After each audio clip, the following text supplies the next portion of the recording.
After a few weeks with these, there's a few crucial differences I need to tell you before you buy either the pens or the markers. They're definitely built for different people, different purposes, so I'll get into all the details. The brand sent me these, so I did swatches, I did coloring. I've really tried to use these a ton, so I can give you all the information. On the swatch sheet, you'll see some duplicates because I really tried to match these up, and what's crazy is some of them have the same color name, but then they're not the same color. Starting with the obvious, the pens have a lot more flash in the glitter, while the markers are a little bit more of a bold shimmer. The pen's ink color and glitter color is like two-toned, so depending on the angle that you view it, it looks a lot different. And then on the black paper, since the ink is not fully opaque, you can mostly just see the glitter, so that causes colors like the apricot, orange, yellow, chartreuse, pear, and blue to all read close to like that same yellowy green tone. The same thing happens with emerald, purple, and orchid since they all have like a blue shimmer. The acrylic paint markers are very opaque, very pigmented, so they have a much more consistent look to them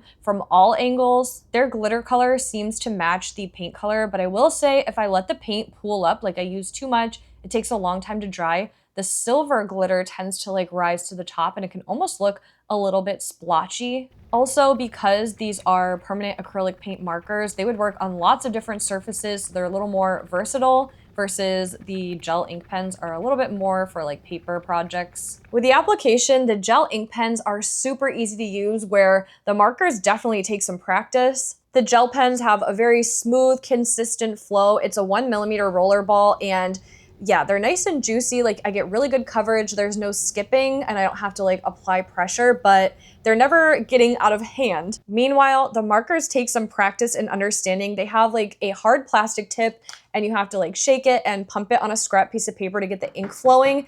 And then if you like press it too much or something, it's just like flooding out. You could kind of ruin a project a little bit easily with these, and I don't think I would recommend these for kids because unless you're like supervising them, these can get like really messy. And the first time I used them, I got it like all over my hands on accident.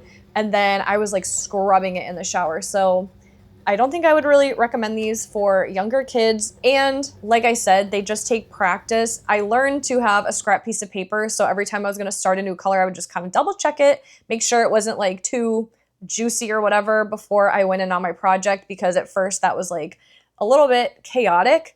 They don't dry out, but they stop, like they're not flowing as much. So if you're like pressing down a little bit more, you'll get more of a flow. So definitely just like a learning curve and practice with these before you can just jump into a project. These have a 0.7mm fine tip, and it's a hard piece of plastic. It's kind of interesting.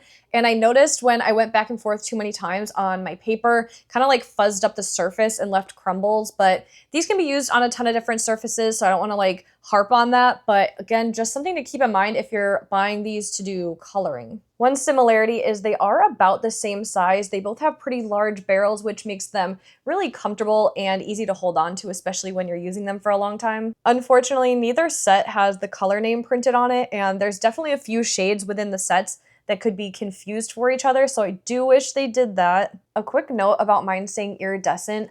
I really looked into this and I'm pretty sure it's like older packaging. The barcode is the same, the swatches are like all the same as the ones that don't say that.